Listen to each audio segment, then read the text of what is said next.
नमस्कार दोस्तों। आपके अपने यूट्यूब चैनल रोजगार विद अंकित में आपका बहुत बहुत स्वागत है। मित्रों, आशा करता हूं कि आप सभी अच्छे होंगे, बढ़िया होंगे, खुशहाल होंगे और जहां भी होंगे एकदम बेहतरीन होंगे। तो सुबह के बज चुके हैं 9 और आप सभी को पता है कि 9 बजे एक बहुत बेहतरीन हमारी सेवक को और पायलट बैच में इतिहास की क्लास स्टार्ट होती है, जैसे कि आप बाकी दिनों से करते भी आ रहे हैं। तो जल्दी से एक बार सभी के सभी जुड़ जाएंगे और फिर हम अपने इस सेशन को जोरदार तरीके से स्टार्ट करेंगे। ठीक है, चलो जी। तो एक बार ठीक है, बिमल सोनी जी हमारे साथ हैं। गुड मॉर्निंग सर जी, गुड मॉर्निंग सर। यूपी के बिजनौर की धरती से प्रणाम प्रणाम। ठीक है, चलो जी। तो जल्दी से एक बार सभी के सभी सत्यम यादव जी हमारे साथ हैं, सुप्रिया भी है, हिमांशु, अंकित बघेल, लवकुश मौर्य। भाई देखो, कमेंट्स थोड़ी सी स्पीड के साथ चलती हैं, तो उसमें यदि मैं किसी का नाम ना ले पाऊं, ठीक है, तो उसमें बुरा मानने की बात नहीं है। चलो, रजनीश तो सभी हमारे साथ जुड़ चुके हैं और मित्रों स्पीड के साथ और जुड़ जाएंगे। शिवरात्रि आपने मनाई ली है, कल जा ही चुकी है, कल आपकी जो है संख्या कम थी। ठीक है, तो आज सभी के सभी जुड़ जाओ और फिर हम जो है अपने इस सेशन को स्टार्ट करेंगे।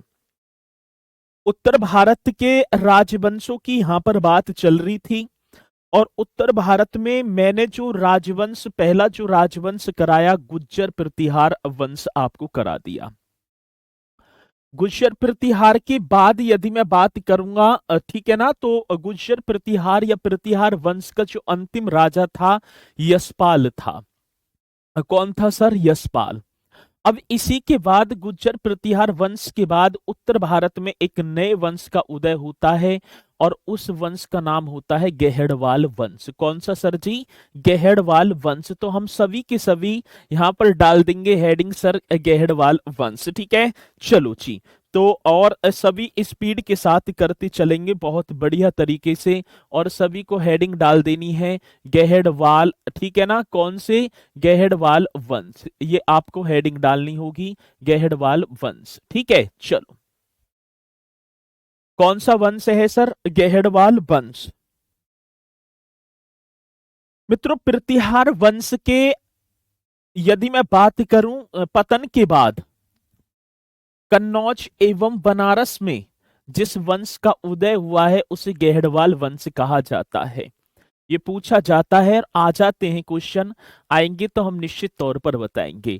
यदि गेहड़वाल वंश के राजाओं की यदि मैं यहाँ पर चर्चा करूं, तो इनका जो निवास स्थल था वो विंध्यन जो पर्वत का वन क्षेत्र है, वो इनका निवास स्थल था जो बताया जाता है। ठीक है, गेहड़वाल वंश के राजाओं को काशी नरेश के रूप में भी जाना जाता है। अलग अलग राजा आ रहे हैं, युद्ध वगैरह किए हैं, अपने साम्राज्य का विस्तार किया है। वो सारी चीजें हम यहाँ पर एक विस्तार के रूप में पढ़ते चलेंगे।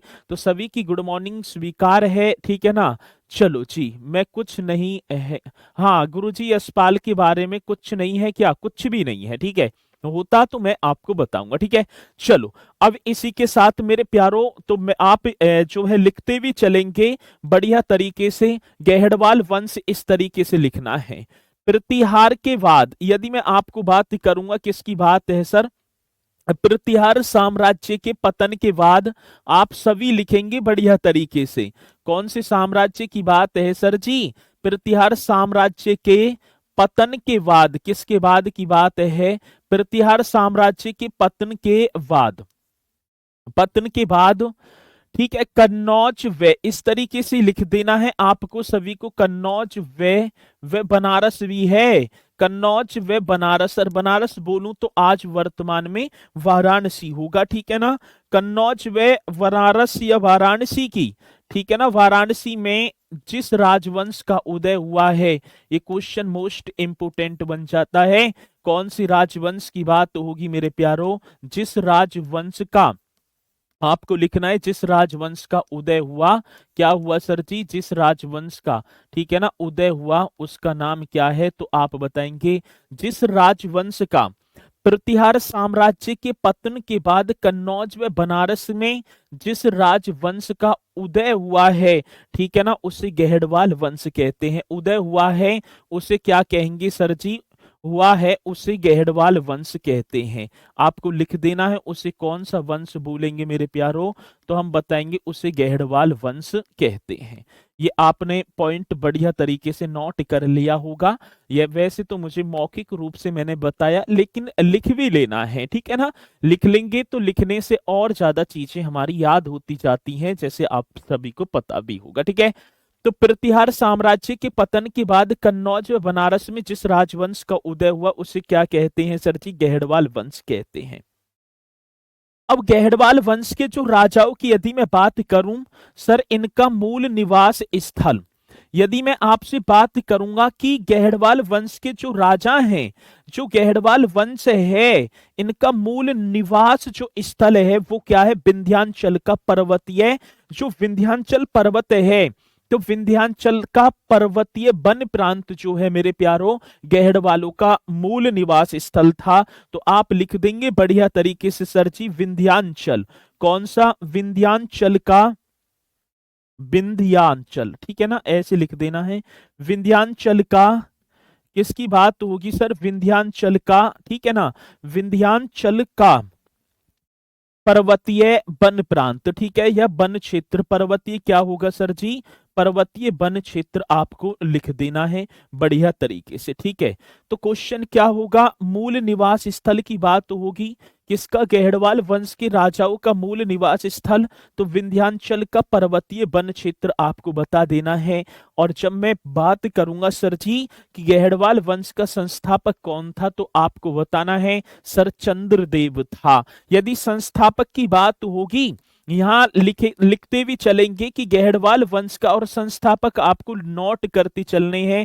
गहड़वाल वंश के संस्थापक कौन थे मेरे प्यारो? तो आप बताएंगे सर जी चंद्रदेव थे। क्या थे? चंद्रदेव, संस्थापक चंद्रदेव। और यदि मैं गहड़वाल वंश के राजाओं की राजधानी की बात करूं तो सर आप कन्नौज बता देना, क्योंकि गुज्जर प्रतिहार वंश के बाद कन्नौज पर जो ठीक है ना एक नए वंश का आगमन हुआ है, उसका नाम ही तो गहड़वाल वंश था। गहड़वाल वंश के संस्थापक चंद्रदेव, राजधानी क्या है? कन्नौज, और इनका निवास, मूल निवास स्थल विंध्याचल का पर्वतीय क्षेत्र आपको बता देना है, ठीक है। चलो, जो गहड़वाल वंश के जो राजा हुए हैं, या गहड़वाल वंश के जितने भर भी शासक हैं, यदि मैं बात करूं तो गहड़वाल वंश के शासकों को काशी नरेश के रूप में भी जाना जाता है, या काशी नरेश के नाम से भी जाना जाता है, क्योंकि वाराणसी में भी इनका शासन था ना। तो ये क्वेश्चन हमसे पूछा जाएगा, और जब पूछा जाएगा तो आप निश्चित तौर पर बताएंगे, ठीक है ना। तो लिख देना है गहड़वाल वंश के राजाओं को, कौन सी वंश की बात होगी मेरे प्यारो? तो हम बताएंगे गहड़वाल जो वंश है, गहड़वाल वंश के राजाओं को, इस तरीके से आपको लिखना होगा बढ़िया तरीके से मेरे प्यारो। राजाओं को ये बोलूं या शासकों को मैं बोलूं, बात एक ही है। गहड़वाल वंश के राजाओं को, ठीक है ना, काशी नरेश के रूप में भी जाना जाता है। कौन से नरेश की बात होगी? तो हम बताएं सर काशी नरेश के रूप में, काशी नरेश के रूप में भी जाना जाता है, काशी नरेश के रूप में भी जाना जाता है। ये आपको नोट कर देना है, में भी जाना जाता है। यदि क्वेश्चन आएगा तो आप निश्चित तौर पर बताएंगे बढ़िया तरीके से, ठीक है ना।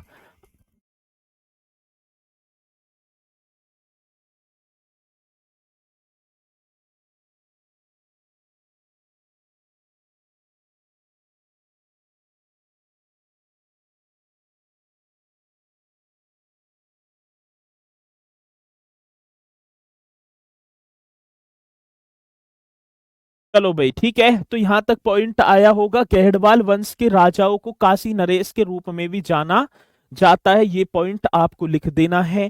आता है क्वेश्चन तो हम निश्चित तौर पर बताएंगे, ठीक है। चलो, अब मित्रों राजाओं की यदि मैं बात करूं, इनके अभिलेखों को पढ़ूं, तो इनके जो है बारे में ज्यादा मुझे बीच में चंद्रदेव के बाद जो है कौन से राजा आए, इनके बारे में विशेष रूप से जानकारी ना मिली है।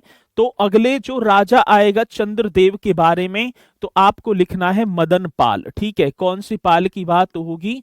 तो हम बताएंगे सर जी मदन पाल, इस तरीके से लिखना है। मदन पाल की बात है मेरे प्यारों। और राजा मदन पाल जो 1104 से लेकर 1114 ईस्वी तक गद्दी पर बैठा है। ठीक है ना। गहड़वाल वंश का राजा आया, नाम होगा मदन पाल, जो 1104 से लेकर 1114 एडी तक गद्दी पर बैठा। ठीक है। मदन पाल की यदि बात होगी तो आप निश्चित तौर पर बताएंगे सर जी मदन पाल गद्दी पर 1104 से 1114 तक।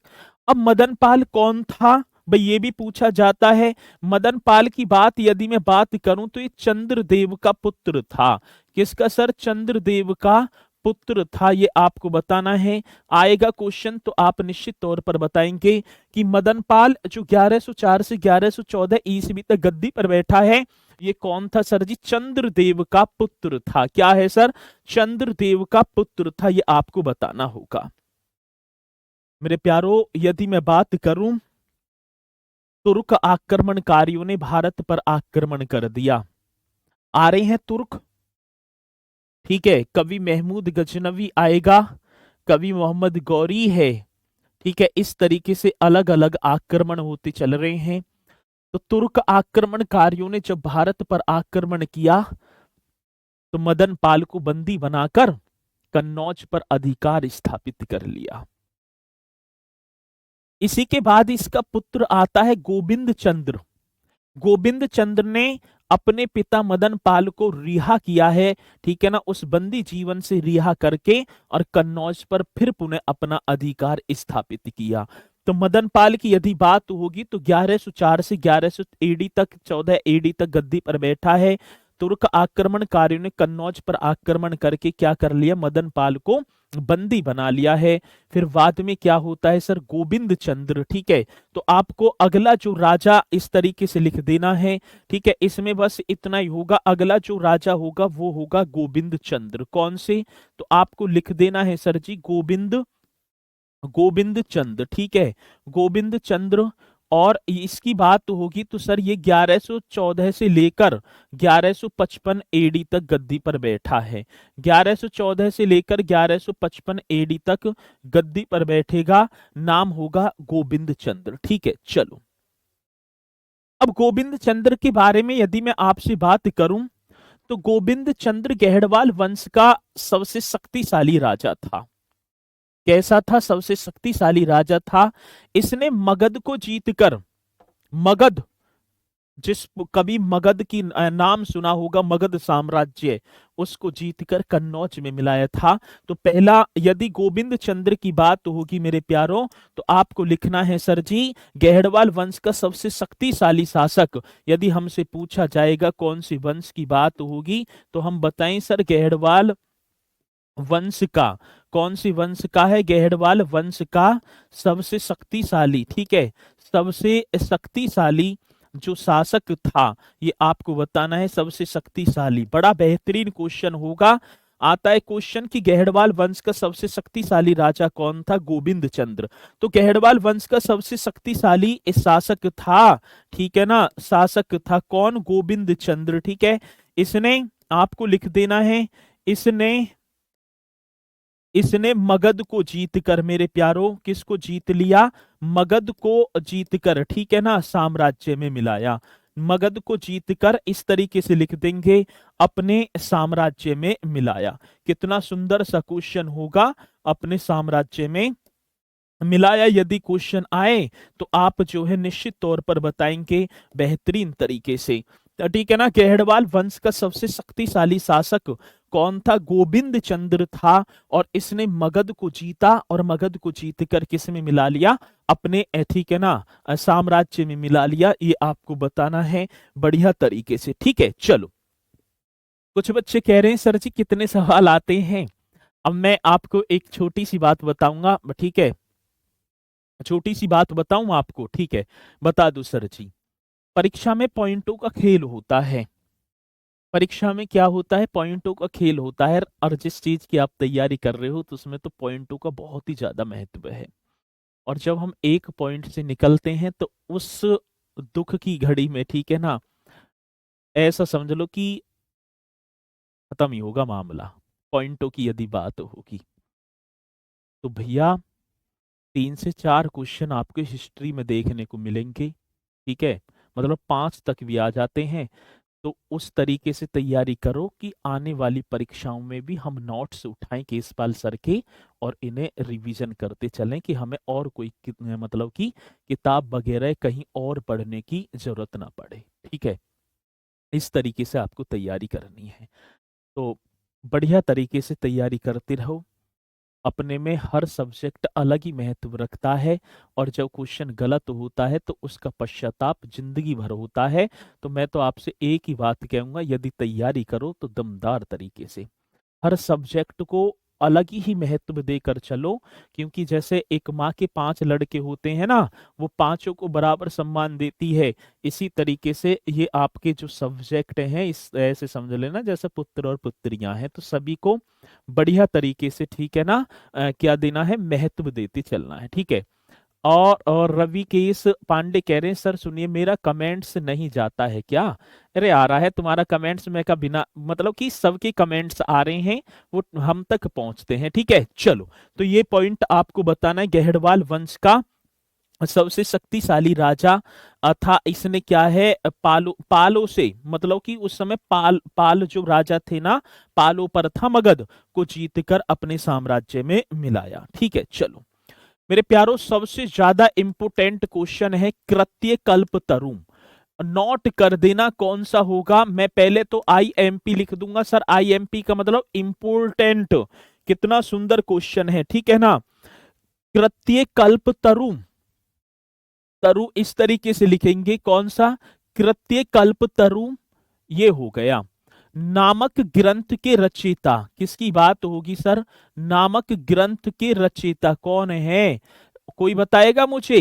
कृत्य कल्पतरु नामक ग्रंथ के रचयिता, और रचयिता का नाम होगा सर जी लक्ष्मीधर। मेरे प्यारो बड़ा बेहतरीन क्वेश्चन होगा। कृत्य कल्पतरु नामक ग्रंथ के रचयिता, रचयिता का नाम होगा लक्ष्मीधर। ठीक है ना, गोविंद चंद्र के दरबार में रहते थे। किसके दरबार की बात होगी मेरे प्यारो? तो आप बताएंगे सर गोविंद चंद्र के दरबार में। किसके दरबार में? गोविंद चंद्र के दरबार में रहते थे। आएगा क्वेश्चन तो आप निश्चित तौर पर बताएंगे, और ऐसा क्वेश्चन गलत ना होना चाहिए। ठीक है, कृत्य कल्पतरु नामक ग्रंथ के रचयिता, रचयिता का नाम लक्ष्मीधर, किसके दरबार में रहते थे? तो आप बताएंगे सर जी गोविंद चंद्र के दरबार में रहते थे। कानून व नियमों की यह एक पुस्तक है। आता है कि कृत्य कल्पतरु किस पर आधारित है? तो आप बता देना कानून एवं, सर जी किस पर आधारित है मेरे प्यारो? कानून एवं, ये आप बताएंगे सर कानून एवं ठीक है ना, नियमों पर, कानून एवं नियमों पर आधारित होगी। नियमों पर आधारित ये पुस्तक होगी मेरे प्यारो, कानून व नियमों पर आधारित। आएगा क्वेश्चन तो हम निश्चित तौर पर बताएंगे। किसकी बात होगी? कृत्य कल्पतरु नामक पुस्तक के लेखक कौन है? तो आप बता देना सर जी लक्ष्मीधर होंगे। ठीक है ना, चलो कौन से धर होंगे? लक्ष्मीधर। तो इस तरीके से आपको बताना है। ठीक है, चलो। अब राजा गोविंद चंद्र की एक पत्नी थी, और पत्नी का नाम होगा मेरे प्यारों, आजे की राजा गोविंद चंद्र की पत्नी का नाम क्या है? तो आप बता देना सर जी कुमार देवी। सबसे ज्यादा इंपोर्टेंट क्वेश्चन कुमार देवी से। अब यहां से समझ लेना कि हमारे क्वेश्चन परीक्षा वाले आने स्टार्ट हो गए। पत्नी का नाम होगा कुमार देवी ने मेरे प्यारो। कुमार देवी बोधिस्ट थी। कौन थी सर जी? ये बुद्धिस्ट थी। और कुमार देवी ने सारनाथ में स्थित एक बौद्ध जिन विहार का निर्माण भी करवाया था। ये क्वेश्चन कई बार पूछा जाता है। कुमार देवी किसकी पत्नी है? गोविंद चंद्र की पत्नी होगी। कुमार देवी ने सारनाथ में धर्म चक्र जिन विहार का, ये लिख देना है। ठीक है, बड़ा सुंदर क्वेश्चन होगा। तो आएगा क्वेश्चन, और कई बार पूछा जा चुका है। कुमार देवी ने मेरे प्यारो, कुमार देवी ने सारनाथ में इस तरीके से लिख देना है। सारनाथ कहां पड़ता है? उत्तर प्रदेश में पड़ता है सर, वाराणसी में।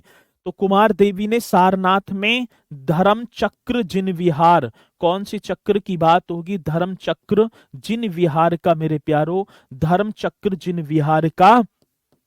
विहार का निर्माण करवाया था। ये क्वेश्चन यदि पूछा जाएगा तो हम निश्चित तौर पर बताएंगे।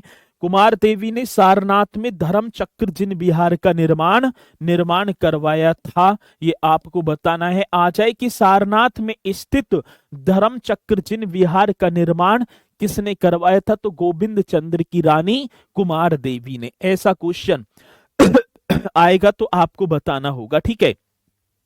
जब मित्रों मैं कुमार देवी के सारनाथ लेख को देखूं, वही धर्मचक्र जिन विहार का निर्माण करवाया, और वहां पर जो सारनाथ जो लेख है जिसमें इसकी उपलब्धियां, इसकी ख्याति वगैरह जो भी लिखे हैं, तो कुमार देवी के सारनाथ लेख में गोविंद चंद्र को मेरे प्यारों विष्णु का अवतार माना गया है, या विष्णु का अवतार बताया गया है, ठीक है ना। ये क्वेश्चन भी पूछा जाता है। किसकी बात होगी सर? बात होगी, इसे भी आईएमपी कर देना, इसे भी आईएमपी मतलब कि इंपोर्टेंट है, ये भी क्वेश्चन मोस्ट इंपोर्टेंट आता है, आएगा तो आप बताएंगे।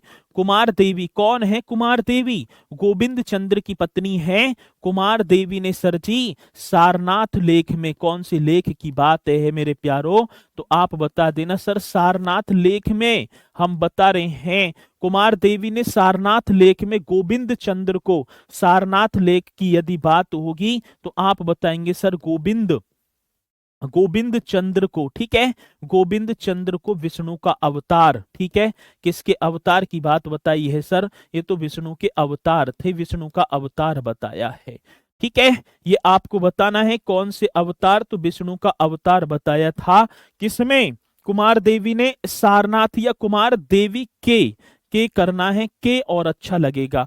कुमार देवी के सारनाथ लेख में गोविंद चंद्र को विष्णु का अवतार कहा गया है, या बताया था। लेकिन व्यक्तिगत जीवन में, ठीक है ना, यदि मैं व्यक्तिगत जीवन की बात करूं तो गोविंद चंद्र शैव धर्म का अनुयायी था, ठीक है ना, बताया था। लेकिन यदि मैं बात करूं किसकी, ये बता देना है। लेकिन व्यक्तिगत जीवन में, यदि व्यक्तिगत की बात होगी, व्यक्तिगत जीवन में गोविंद चंद्र मेरे प्यारो, जीवन में ये आपको बताना है, व्यक्तिगत जीवन में गोविंद चंद्र, ठीक है, इस तरीके से लिखेंगे सर। गोविंद चंद्र क्या थे? शैव धर्म के अनुयायी थे, शैव धर्म के अनुयायी थे, ये आपको बताना होगा। यदि क्वेश्चन आएगा अनुयायी थे, तो ऐसा क्वेश्चन मेरे प्यारो पूछा जाता है। जब पूछा जाएगा तो सर हम आपसे बताएंगे, ठीक है ना। कमलेश चौहान सर जी, आप भी पाल वंश से ताल्लुक रखते हैं क्या? पाल वंश हैं, अब पाल वंश रखें, खत्म कर दिए सारे के सारे, ठीक है। चलो मैं ना रखता, अपनी पढ़ाई पर ध्यान दो, बाकी जो है इन बातों में कुछ भी ना रखा। चलो जी, यहां तक आपकी समझ में आया होगा। अब इसी के साथ गद्दी पर बैठता है मेरे प्यारो विजय चंद्र सेन, मतलब विजय चंद्र सेन ना, विजय चंद्र, इस तरीके से करना है। मतलब गोविंद चंद्र के बाद विजय चंद्र, ठीक है ना, या विजय चंद्र, इस तरीके से करना है। 1155 से लेकर गद्दी पर बैठेगा सर, 1155 से और 1170 तक, ठीक है। 1155 से लेकर 1170 एडी तक जो है विजय चंद्र गद्दी पर बैठा है। जब विजय चंद्र गद्दी पर बैठा, तो विजय चंद्र ने जब गद्दी पर बैठा है, तो विजय चंद्र के समय मेरे प्यारो दिल्ली का जो क्षेत्र है वो चौहानों के अधीन चला गया था। अब चौहान भी तो आ रहे हैं, ठीक है। यदि मैं बात करूं किसकी बात होगी सर जी, तो आपको बता देना है विजय चंद्र के समय दिल्ली का जो क्षेत्र है वो चौहानों के अधीन चला गया था जब विजय चंद्र गद्दी पर बैठा है, ठीक है ना। तो आपको बताना है विजय चंद्र के समय दिल्ली का क्षेत्र पर, या ऐसे लिख देंगे विजय चंद्र के समय, किसके समय की बात होगी सर जी? ये 1155 से 1170 तक गद्दी पर बैठे हैं ना, तो आप बताएंगे विजय चंद्र के समय सर, समय, ठीक है, विजय चंद्र के समय दिल्ली के क्षेत्र पर, किसके सर जी? दिल्ली के क्षेत्र पर, जो दिल्ली का जो क्षेत्र है, दिल्ली के क्षेत्र पर चौहानों ने, अब चौहान भी तो आ रहे हैं, चौहानों ने, ठीक है ना, इस तरीके से लिख देना है, चौहानों ने अधिकार कर लिया था। क्या कर लिया सर जी? चौहानों ने अधिकार कर लिया। बड़ा सुंदर सा क्वेश्चन होगा जब परीक्षा में पूछा जाएगा, कर लिया, ठीक है। अब बात क्या होगी, विजय चंद्र के समय दिल्ली के क्षेत्र पर किसका अधिकार हो गया? चौहानों का। निरस्तर चौहानों का अधिकार हो जाता है। मेरे प्यारो विजय चंद्र ने, ठीक है ना, जौनपुर में एक अटाला देवी, जौनपुर में स्थित अटाला देवी मंदिर का निर्माण करवाया।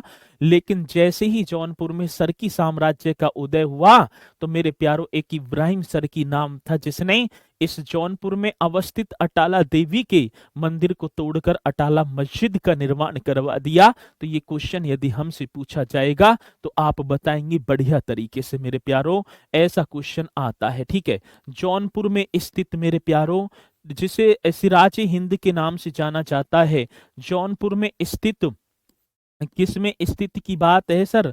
जौनपुर में स्थित अटाला देवी, कौन सा होगा सर?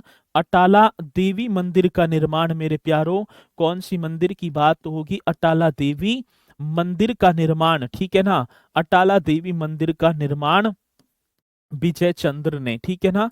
कौन सी चंद्र की बात होगी सर? विजय चंद्र ने करवाया था। आपको लिख देना है विजय चंद्र ने करवाया था, विजय चंद्र ने करवाया था। इस तरीके से आपको लिखना है, मोस्ट इंपोर्टेंट क्वेश्चन होगा। जौनपुर में स्थित अटाला देवी मंदिर का निर्माण किसने? विजय चंद्र ने करवाया था। यदि क्वेश्चन आएगा तो आपको निश्चित तौर पर बताना होगा। और इसी के बाद मेरे प्यारो अगला जो राजा आता है, अगले राजा के नाम होगा जयचंद। आपने पढ़ा भी होगा जयचंद, इस तरीके से लिखेंगे, जो 1170 एडी से लेकर मेरे प्यारो 1194 एडी तक गद्दी पर बैठेगा। अब आपको लिख देना है राजा जयचंद। राजा जयचंद की यदि मैं बात करूं, राजा जयचंद मेरे प्यारो गहड़वाल वंश का अंतिम शक्तिशाली राजा था। कैसी होगी सर जी? अंतिम शक्तिशाली राजा, हाँ। तो जयचंद पहले समय 1170 से 1194, तो लिख देना है गहड़वाल वंश का। यदि मैं यही लिखूं, कौन सी वंश की बात कह रहे हो सर जी? मैं कह रहा हूं मेरे प्यारो गहड़वाल वंश का अंतिम शक्तिशाली राजा। अंतिम कैसा होगा तो आप बताएंगे सर? अंतिम शक्तिशाली, ठीक है ना, अंतिम शक्तिशाली शासक था। नाम क्या था सर जी? अंतिम शक्तिशाली शासक था, नाम होगा मेरे प्यारो राजा जयचंद, जो 1170 से 1194 तक बैठा है। पुत्री, पुत्री का ही तो व्याख्यान यहां पर होगा। पुत्री का नाम था संयोगिता, आपने पढ़ा भी होगा। ठीक है मेरे प्यारो, किसकी बात होगी? संयोगिता। ऐसे संयोगिता आपको बताना है, पुत्री का नाम होगा संयोगिता, ऐसे लिख देना है। दिल्ली पर चौहान वंश का उदय हो गया और उस समय दिल्ली की गद्दी पर बैठे हुए थे पृथ्वीराज चौहान तृतीय। कौन से होंगे सर जी? पृथ्वीराज चौहान तृतीय और राजा जयचंद की पुत्री संयोगिता, आपस में दोनों के प्रेम प्रसंग थे। जो प्रेम प्रसंग थे और इतने घनिष्ठ प्रेम प्रसंग थे कि बताया जाता है, इतिहास कहता है कि जब राजा जयचंद ने अपनी पुत्री का स्वयंवर रखा तो पृथ्वीराज चौहान को, ठीक है, निमंत्रण तो भेजा था, लेकिन वो बात नहीं थी, ठीक है, और अस्वीकार कर दिया जाता है निमंत्रण।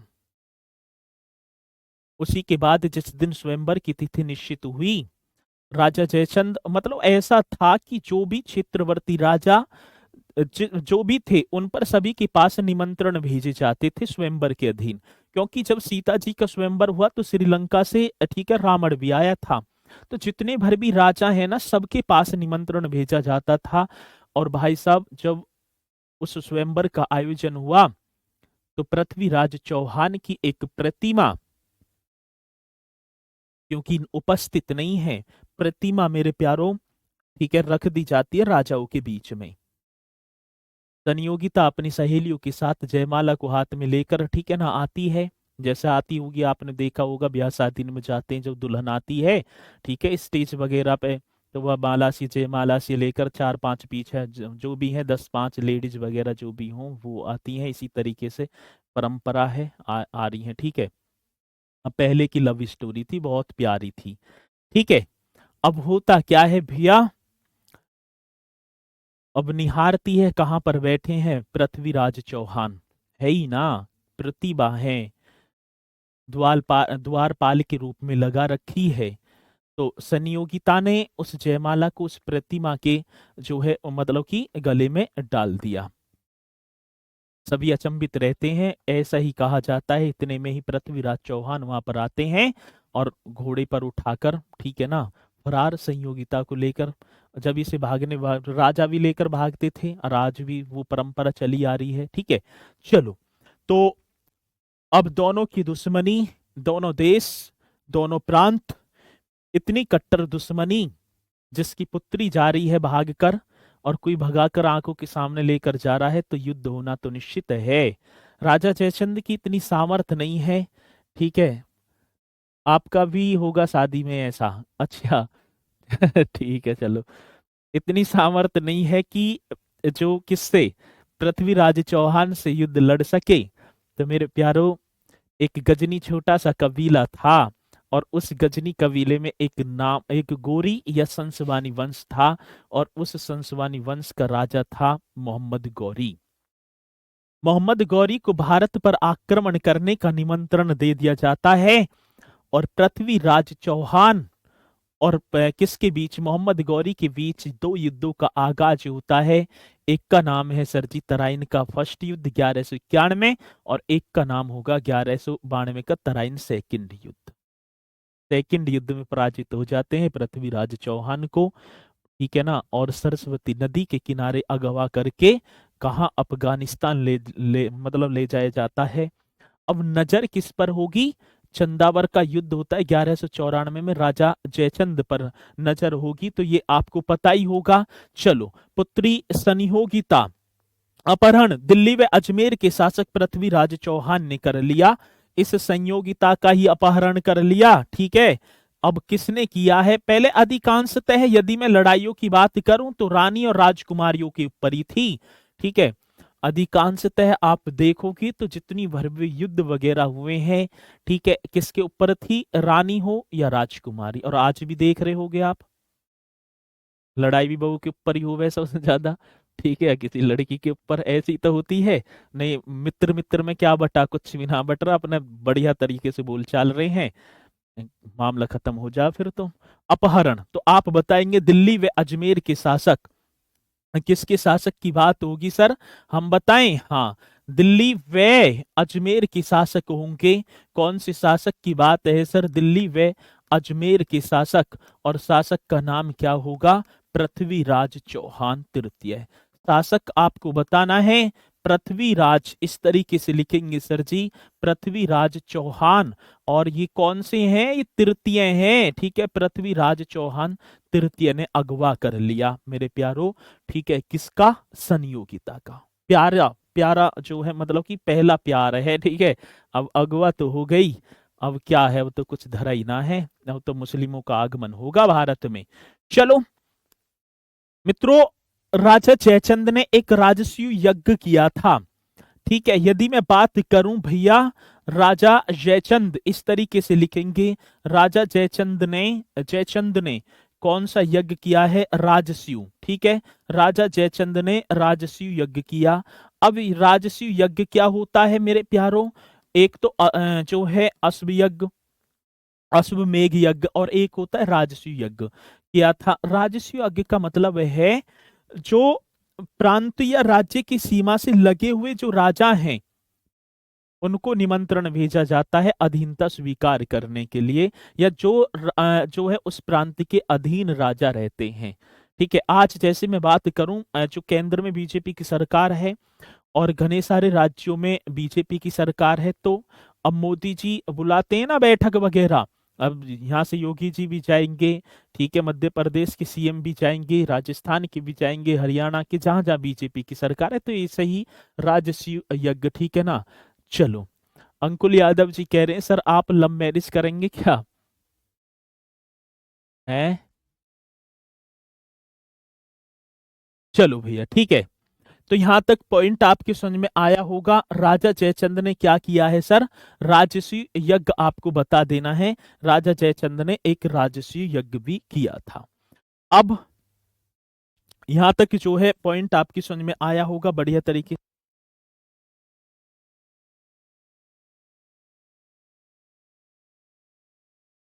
चलो जी, यहां तक पॉइंट आपकी समझ में आ गया होगा। चलो अब इसी के साथ मेरे प्यारो एक युद्ध होता है और युद्ध का नाम होगा चंदावर का युद्ध। कौन सा? तो आपको लिख देना है सर, चंदावर का युद्ध। और ये इतिहास में कई बार, ठीक है ना, पूछा जाता है चंदावर का युद्ध। और मेरे प्यारों किस किस के बीच होगा? 1194 एडी मतलब ईसवी में होता है। ठीक है, कन्नौज के राजा होंगे राजा जयचंद, इस तरीके से लिखेंगे। कौन से होंगे सर? राजा जयचंद व मोहम्मद गौरी के बीच। राजा जयचंद व किसके बीच होता है? तो आप बताएंगे सर जी, राजा जयचंद व मोहम्मद गौरी के बीच यह युद्ध हुआ है। और जिसमें विजयी कौन हो जाता है? मोहम्मद गौरी विजयी होता है मेरे प्यारों। और विजयी का मतलब क्या होगा? अब कन्नौज पर अधिकार स्थापित कर दिया किसने? ठीक है ना, अमोमडनों का आगमन हो गया इस युद्ध को, और तराइन के युद्धों को जीतते ही चंदावर का युद्ध आपको लिख देना है। ठीक है, जयचंद का कमोली अभिलेख बनारस से प्राप्त ताम्रपत्र अभिलेख है। ठीक है ना, तो ये तो ज्यादा ना पूछा जाएगा, लेकिन एक और बता देना है, राजा जयचंद को मेरे प्यारो दल पुंगल भी कहा गया है। ये आप लिखेंगे बढ़िया तरीके से। जो राजा जयचंद है, राजा जयचंद को आप लिखेंगे बढ़िया तरीके से, राजा जयचंद को दल पुंगल। कौन सी पुंगल की बात होगी सर? दल पुंगल भी कहा गया है। यदि क्वेश्चन पूछा जाएगा तो आप निश्चित तौर पर बताएंगे कहा गया है। क्या कहा गया है? राजा जयचंद को दल पुंगल भी कहा गया है, क्योंकि उसकी विशाल सेना हमेशा जो है, मतलब राजा जयचंद की जो विशाल सेना है वो हमेशा विचरण करती रहती थी। क्या? इसलिए इसे दल पुंगल बोला गया है। ठीक है, तो आजय की निम्नलिखित में से किस राजा को दल पुंगल भी कहा गया है? तो राजा जयचंद आपको बताना है, क्योंकि राजा जयचंद की जो विशाल सेना है वो सदैव जो है विचरण किया करती थी। ठीक है, चलो जी, आ रही है बात समझ में यहां तक? ठीक है, और ये आप बताएंगे बढ़िया तरीके से। अब इसी के साथ मेरे प्यारो 1194 ईस्वी में गहड़वाल वंश हो जाता है समाप्त। क्या हो जाता है? गहड़वाल वंश हो जाता है समाप्त। अब इसी के बाद कन्नौज, मतलब कि इससे दिल्ली पर अपना अधिकार स्थापित तो कर दिया है किसने सर जी? तो आप हेडिंग डालेंगे दिल्ली के चौहान, मतलब कि अगला दिल्ली के चौहान वंश। दिल्ली के चौहान, इस तरीके से आपको दिल्ली के चौहान वंश। ठीक है, ये आपको हेडिंग डालना है बढ़िया तरीके से। अगला जो वंश आएगा, ये उत्तर भारत की बात चल रही है। ये अब कौन सा भारत चल रहा है? उत्तर भारत में एक वंश और आता है, और जिसका नाम होगा दिल्ली के चौहान। मेरे प्यारों, दिल्ली के चौहानों की यदि मैं बात करूं तो चौहान वंश की अनेक शाखाएं थी। ठीक है, मैं बात किसकी कर रहा हूं? दिल्ली, मतलब कि चौहानों की क्या होगी सर जी? अनेक शाखा थी, और इन शाखाओं का जो उदय होता है वो 7वीं शताब्दी में होता है। कैवी शताब्दी में सर जी? 7वीं शताब्दी में होता है। और 7वीं शताब्दी में एक शाखा थी सांभर, सांभर व अजमेर दोनों की बात होगी। इस शाखा के संस्थापक थे वासुदेव। वासुदेव के बाद विग्रह राज वगैरह इन्होंने दिल्ली पर अपना अधिकार स्थापित कर लिया। तो पहले यदि मैं बात करूंगा इस दिल्ली के चौहान वंश का, यदि संस्थापक मुझसे पूछा जाए तो आप बताएंगे सर जी, ठीक है ना, पहले संस्थापक की बात होगी तो आप हेडिंग डाल देना चौहान वंश का जो संस्थापक होगा सर आप वासुदेव कर देना। संस्थापक मेरे प्यारों, तो बड़ा बेहतरीन क्वेश्चन होगा, तो आप बताएंगे सर वासुदेव। ठीक है, कौन सी देव की बात है? देव, वासुदेव। और उदय, यदि मैं बात करूं इसके उदय की बात होगी, उदय भी पूछा जाता है सर। उदय कौन सी शताब्दी में होता है? बस सबसे ज्यादा शताब्दी आती हैं। यदि शताब्दी की बात होगी तो सर 7वीं शताब्दी में। ऐसे क्वेश्चन आएगा, दिल्ली के चौहान वंशों का उदय कौन सी शताब्दी में हुआ था? तो आप बताएंगे सर जी 7वीं शताब्दी में हुआ। ये आपको नोट कर देना है। ठीक है, चलो मेरे प्यारों, चंद्रवरदाई पृथ्वीराज चौहान तृतीय के दरबार में रहते थे, जिन्होंने पृथ्वीराज रासों की रचना की है। यदि मैं पढ़ूं पृथ्वीराज रासों की रचयिता कौन है? चंद्रवरदाई। चंद्रवरदाई ने जो चौहान हैं इनकी उत्पत्ति अग्निकुंड से हुई बताई है कि इनकी जो उत्पत्ति है वो सर जी अग्निकुंड से हुई है। सर पृथ्वीराज चौहान के बारे में नहीं बताए। अरे भैया यहाँ चलेगा चौहान वंश, वहां कैसे बता दूं गहड़वाल वंश में, ज्यादा आगे को मत भगो, यहाँ जाओ पहले। ठीक है, संस्थापक की बात होगी तो आप क्या बताएंगे सर, वासुदेव बताएंगे। मित्रों बात आती है यदि मैं इस वंश के प्रारंभिक व वंशावली की बात करूं तो विग्रह राज के हर्ष प्रस्तर लेख और एक विजोलिया लेख में इस वंश की वंशावली और प्रारंभिक समय की मुझे जानकारी मिलती है। मतलब पहली जानकारी यदि बात होगी तो किस में मिलेगी, विग्रह राजद्वितीय के हर्ष प्रस्तर लेख में, और सोमेश्वर के समय का जो है बिचौलिया प्रस्तर जो लेख है उसमें इसकी मुझे जानकारी मिलती है कि दिल्ली के चौहान वंशों का कैसे कैसे उदय हुआ है, संस्थापक कौन था, ये सारी चीजें मुझे उसमें ही मिलती है। ठीक है, अब बिचौलिया लेख की बात करूं, कौन सी लेख की बात होगी सर, आपको ऐसे लिख देना है बिचौलिया लेख में मेरे प्यारों कौन सी लेख की बात है। ये मोस्ट इंपोर्टेंट क्वेश्चन है।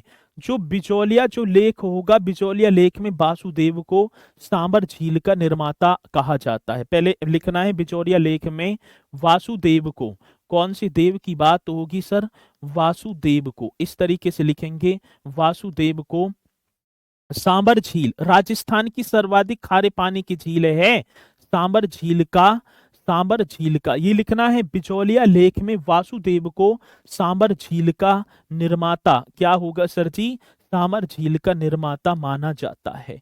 ये आपको बताना है, निर्माता माना जाता है। यदि क्वेश्चन आएगा तो आप निश्चित तौर पर बताएंगे, आता है क्वेश्चन। ठीक है, तो बिचौलिया लेख में वासुदेव को कौन सी झील की बात होगी सर, सांबर झील राजस्थान की सबसे बड़ी खारे पानी की झील है, और उसका जो है ठीक है ना सर जी, स्वयंवर क्या होता है, कब से पूछ रहे हैं बता नहीं रहे, स्वयंवर करवा दूं। ये छोटी छोटी सी चीजें आपको पता होनी चाहिए, स्वयंवर क्या होता है, ठीक है ना। तो किसी से पूछिए ना भैया स्वयंवर क्या होता, बता देंगे वो। ठीक है, चलो, बिचौलिया लेख में वासुदेव को सांबर झील का क्या माना जाता है, तो आप बताएंगे सर निर्माता माना जाता है। अब इसके बाद घने सारे राजा आए, लेकिन मैं महत्वपूर्ण राजाओं की बात करूं तो पृथ्वीराज चौहान प्रथम की बात होगी। यहां पर कौन से होंगे सर, पृथ्वीराज चौहान, और चौहान भी कौन से होंगे, फर्स्ट। अभी तृतीय नारे पृथ्वीराज चौहान फर्स्ट की बात होगी। अब इनकी बात है तो सर जी ये पृथ्वीराज चौहान जो फर्स्ट हैं, कौन से हैं, पृथ्वीराज चौहान फर्स्ट, तो आपको बता देना है चौहान वंश का प्रथम। कौन सी वंश की बात होगी सर जी, चौहान वंश का, चौहान वंश का प्रथम स्वतंत्र शासक थे। चौहान वंश का प्रथम यदि मैं बात करूं स्वतंत्र शासक, ठीक है, स्वतंत्र शासक थे। चौहान वंश का जो प्रथम स्वतंत्र शासक थे वो कौन थे, पृथ्वीराज चौहान फर्स्ट की बात होगी, जिन्होंने महाराजा धीराज की उपाधि धारण की थी। यदि उपाधि की बात होगी तो मेरे प्यारों आपको बता देना है सर जी, इन्होंने महाराजा धीराज की उपाधि, कौन सी राजा की बात होगी, हम बताएंगे महाराजा, महाराजा धीराज की उपाधि इन्होंने धारण की है। आता है क्वेश्चन, आएगा क्वेश्चन तो आप निश्चित तौर पर बताएंगे, और ऐसा क्वेश्चन मेरे लाडलो पूछा जाता है, और जब पूछा जाएगा तो हम निश्चित तौर पर बताएंगे। ठीक है, चलो जी, अब इसी के साथ अगला जो राजा आएगा, बस इन्होंने इतना ही काम किया, अगला जो राजा आएगा उसका नाम होगा अजय राज। मेरे प्यारों कौन सी राज की बात होगी, तो आप लिख देंगे अजय राज, जो 1105 से लेकर सर 1133 एडी तक, ठीक है ना, 1105 से लेकर 1133 एडी तक गद्दी पर बैठा है, और नाम क्या होगा सर, अजय राज आपको बताना है बढ़िया तरीके से। क्वेश्चन पूछा जाएगा पृथ्वीराज चौहान फर्स्ट के बाद गद्दी पर कौन आएगा, अजय राज आएगा। वो अजय राज की बात होगी मेरे प्यारों, जिन्होंने अजमेर नामक शहर बसाया। वो अजमेर जो राजस्थान में पड़ता है, आपको पता भी होगा, ठीक है ना। यदि क्वेश्चन पूछा जाए आ जाए कि अजमेर नामक, राजस्थान में स्थित अजमेर नामक शहर किसने बसाया, या अजमेर नामक नगर की स्थापना, अजमेर नामक, ये आपको लिखना है, राजस्थान में स्थित है, नामक नगर की स्थापना की थी, नामक नगर की स्थापना, नामक नगर की स्थापना मेरे प्यारो आपको बताना है की थी किसने, भाई किसने की है, तो आप बताएंगे अजय राज ने।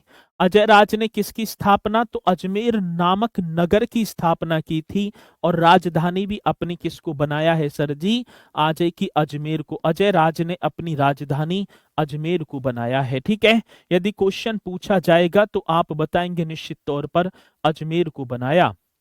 चलो जी, अजयराज 1105 से 1133 एडी अजमेर नामक नगर की स्थापना की, राजधानी अपनी किसको बना लिया, अजमेर को।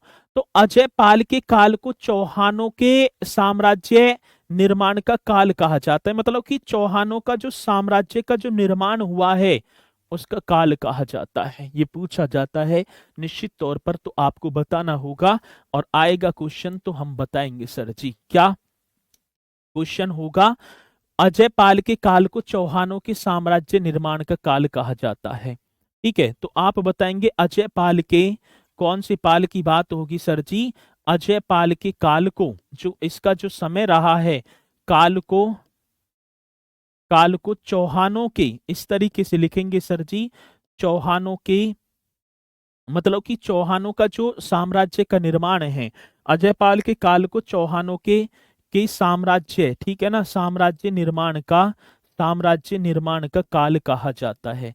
साम्राज्य निर्माण का क्या कहा जाता है सर जी, साम्राज्य निर्माण का काल कहा जाता है, ये आपको बताना होगा, मोस्ट इंपोर्टेंट क्वेश्चन होगा। आर्य भाषण में, चलो जी आई बात है। इसी के साथ अगला राजा होगा अर्णोराज। अगला राजा कौन सा होगा सर जी, आपको बताना है अर्णोराज, ये आपको कर देना है। इसमें ज्यादा हमें कोई फैक्ट मिला नहीं है। यह 1133 से लेकर 1153 एडी तक गद्दी पर बैठेगा, नाम होगा अर्णोराज, ठीक है। चलो जी, ये इतना ही है।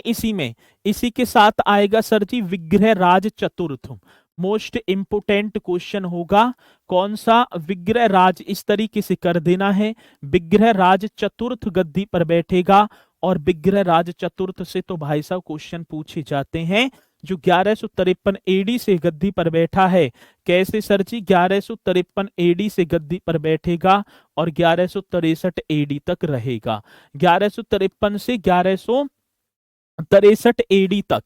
तो विग्रह राज चतुर्थ की यहां पर बात आती है, ठीक है ना सर, अजय पाल नहीं, अजय राज, अजय पाल लिख दिया मैंने, एक सेकंड देखूंगा, अजय राज ही तो है, अच्छा यहाँ ये अजय अजय पाल कर दिया, अजय राज कर देना, माफी चाहूंगा इसके लिए, अजय राज कर देना, ये अजय राज, ठीक है, और तो ना हो रहा कहीं, सही है, अजय राज, ठीक है। चलो, विग्रह राज चतुर्थ 1153 से 1163 एडी तक ये गद्दी पर बैठा है, और मेरे प्यारो चौहान वंश का सर्वाधिक महत्वपूर्ण एवं शक्तिशाली राजा था। क्वेश्चन बड़ा बेहतरीन है, आएगा क्वेश्चन तो आप निश्चित तौर पर करेंगे कि चौहान वंश का सबसे महत्वपूर्ण एवं शक्तिशाली राजा कौन था, तो विग्रह राज चतुर्थ था सर जी, मोस्ट इंपोर्टेंट क्वेश्चन। और लिख देना है चौहान वंश का, कौन सी वंश की बात है मेरे प्यारो, चौहान वंश का सर, चौहान वंश का, चौहान वंश का सबसे शक्तिशाली, ठीक है ना, चौहान वंश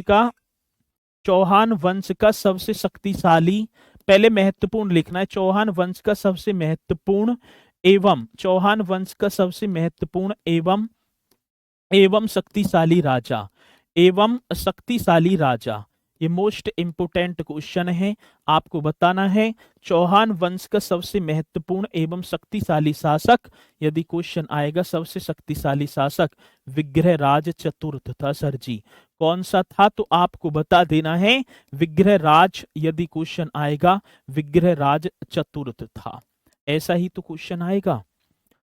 चौहान वंश का सबसे महत्वपूर्ण एवं शक्तिशाली शासक कौन था, विग्रह राज, ठीक है ना, अरे राज है, ठीक है, तुम एक बात के पीछे पड़ जाओ, वो गलती से मेरे से पाल लिख गया तो तुमने जो है मतलब नंबर बना रहे हो।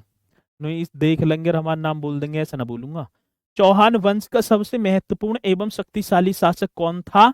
तो आप बताएं सर, विग्रहराज चतुर्थ था।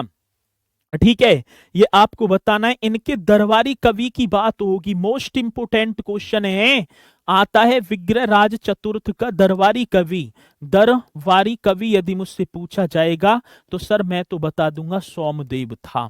मोस्ट इंपोर्टेंट क्वेश्चन, और आएगा निश्चित सोमदेव, इस तरीके से लिखना है। दरबारी कवि सोमदेव था जिन्होंने ललित विग्रहराज नाटक की रचना की है। मोस्ट इंपोर्टेंट क्वेश्चन है, सोमदेव जी की बात होगी। एक नाटक है सर जी, एक नाटक है ललित विग्रहराज, आएगा क्वेश्चन ललित, ललित विग्रहराज। ये आपको लिखना है, कौन सी राज की बात है? ललित विग्रहराज नाटक, नाटक की रचना, नाटक की रचना, नाटक की रचना किसने की थी? तो सोमदेव ने की थी। दरबारी कवि की बात होगी सर, दरबारी कवि कौन होगा? तो ललित, सॉरी सोमदेव, और सोमदेव ने एक ललित विग्रहराज नामक नाटक की रचना भी की थी। मेरे प्यारो, क्वेश्चन पूछा जाएगा तो आप निश्चित तौर पर बताएंगे। और एक और क्वेश्चन आता है, अजमेर में संस्कृत विद्यालय की स्थापना, ठीक है, ये आपको बताना है। ठीक है, किसकी बात होगी सर? अजमेर में संस्कृत विद्यालय की स्थापना मेरे प्यारो, अजमेर में संस्कृत, अजमेर में वो संस्कृत विश्वविद्यालय, विद्यालय, अजमेर में संस्कृत विद्यालय की स्थापना की थी। अजमेर में संस्कृत विद्यालय की स्थापना आपको बताना है, स्थापना की, स्थापना की थी। अब एक और बात यहां से क्या निकलती है? एक बात ये निकलती है, जब मेरे प्यारो कुतुबुद्दीन ऐबक गद्दी पर बैठेगा, मतलब गद्दी से पहले ही, तो इस संस्कृत विद्यालय को तोड़कर उसने यहाँ पर एक अजमेर में 2.5 दिन के झोंपड़े का निर्माण, जो एक मस्जिद मस्जिद थी, उसका निर्माण करवाया। ठीक है, विग्रहराज चतुर्थ का काल चौहानों का स्वर्ण काल कहलाता है। इसे और लिख देंगे जल्दी से। विग्रहराज, कौन सी राज की बात है सर? तो हम लिखेंगे विग्रहराज, विग्रहराज चतुर्थ का काल, जो समय है, ठीक है ना, विग्रहराज चतुर्थ का काल, काल चौहानों का स्वर्ण काल कहलाता है। इसका सर जी काल, विग्रहराज चतुर्थ का काल चौहानों का स्वर्ण काल कहलाता है। क्योंकि स्वर्ण काल कहलाता है क्योंकि इनके समय में सबसे ज्यादा, ठीक है, यदि बात आएगी, कहलाता है इनके समय में सबसे ज्यादा क्या होता है मेरे प्यारो? साम्राज्य का विस्तार होता है, ये आपको बताना है। और भैया इसी के साथ विसल देव आएगा गद्दी पर 1164 से 1165, और फिर आएगा पृथ्वीराज चौहान। ठीक है, तो इन्हें करेंगे बढ़िया तरीके से। इसी के साथ मेरे प्यारों मैं अपनी वाणी को दूंगा विराम। और हाँ, अब मैं 4-5 क्वेश्चन डेली के डेली आपके टेलीग्राम ग्रुप पर क्विज के रूप में दिया करूंगा, तो उनका आंसर सभी दिया करें। ठीक है, तो इसी के साथ मेरे प्यारों मैं अपनी जो है वाणी को दूंगा विराम। सभी बोलेंगे सर जी जय हिंद जय भारत।